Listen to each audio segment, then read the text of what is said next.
Trump to reinstate service members discharged for not getting COVID-19 vaccine.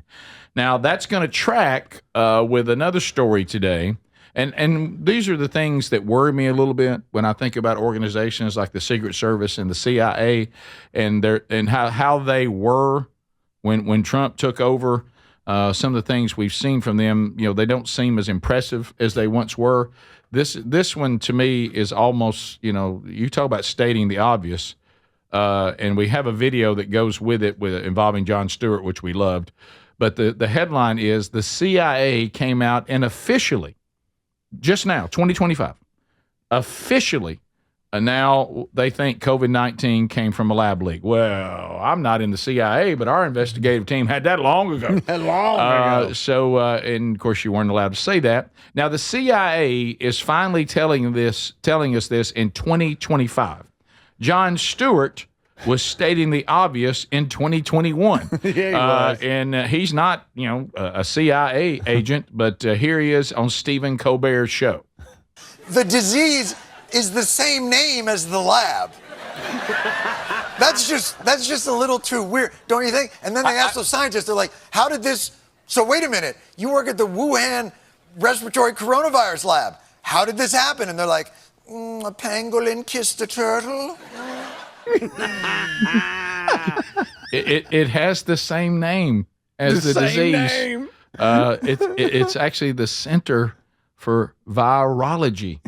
One more clip from this, real quick, if you have it. Okay, yeah. In an outbreak of chocolatey goodness near Hershey, Pennsylvania. What do you think happened? Like, What do you think? I love what he said. I love what he told Colbert. It's literally on the sign.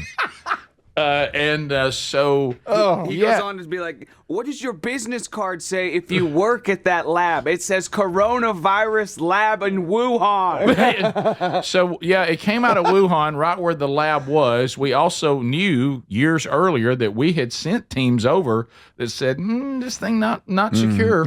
Not secure. Not secure. And we had to go on this ridiculous road where people wouldn't allow us to say what Jon Stewart just said. And now the CIA in 2025 says, now that we look at it, pretty good points y'all were making, Jon Stewart and loads of other people that were demonized and canceled for saying it. And Trump was called a xenophobe because he called it the China virus. Right. Or the China virus. Yeah, China. But anyway, so and then now keep in mind all the people's jobs that were lost under a false pretense that the vaccine would now make you, you wouldn't get it again. You wouldn't be dangerous to other people.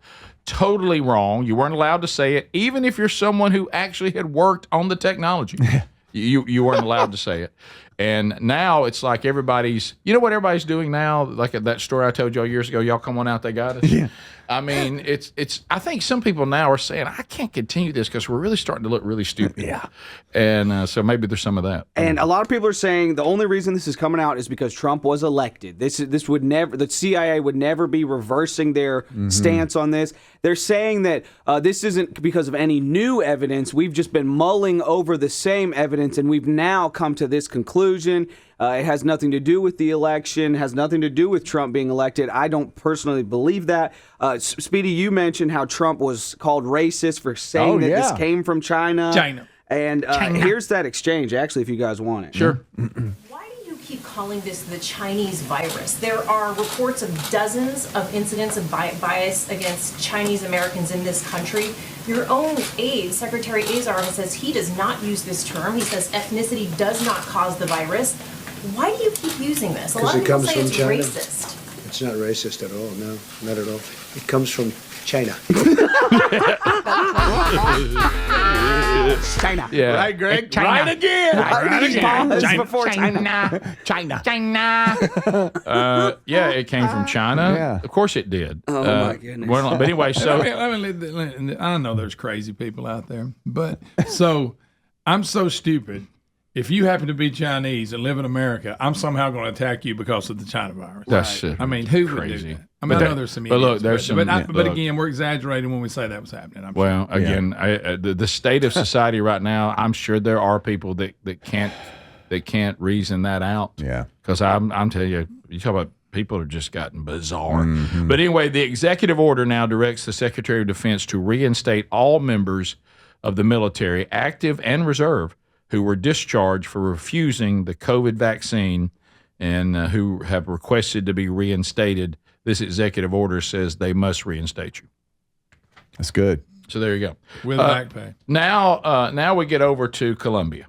This goes back to Mel Gibson, that Trump is like, Daddy is home and he's taking his belt off. Yeah. So we're done with a wide open border and unvetted people rolling into the country. So we are deporting a lot of Colombians back to Colombia that are illegal and deemed dangerous. So when we started sending them over, the Colombian leader, the president, I can't pronounce his name. Looks like his last name is Petro, maybe. Petro or whatever. So he said, well, this is not dignified. Right, because they were shackled. Y'all have arrested them. They're in shackles. We're not taking these people back into our country. We're going to refuse these flights. So then Trump says, okay, turn them around. We're going to bring them back. But let me tell you what's going to happen now. I've got tariffs, and I'm not afraid to use them. I'm going to make your life so miserable, and I'm going to break your country's back by making it almost impossible for you to bring goods into our country because of the prices, and I'm gonna put these tariffs on it. And then the Colombian leader went back and said, not only will we take them, we'll send our own plane to get them. We're coming right now. Yeah, well, okay, we'll come get them. Now, am I correct in that all of this happened while Trump was playing golf, like during a golf game of his? so. And by the way, I think he was, according to him, he played very well. He did. You're right. But yeah, I think you are correct. People are like posting updates about this. Meanwhile, Trump is also golfing. Yeah. So that's impressive. And here comes the statement. Today's event make it clear to the world that America is respected again. President Trump will continue to fiercely protect our nation's sovereignty, and he expects other nations of the world to fully cooperate in accepting the deportation of their citizens that are illegally present in the United States. And where are we? I think they've rounded up about 1,000 to deport them, I believe, which shows you if they were that easy to find, then the Biden administration just didn't care. No. Yeah. Well, I'll tell you this, too. It's also easy to now be kind and welcoming to the legal immigrants into our country because now they're the only ones that you see walking around unafraid. Yeah. I mean, you go like, well, a lot of people are not here that I normally see. Right. But the ones you do see, you go, okay, well, you can tell who's legal and illegal now. Yeah.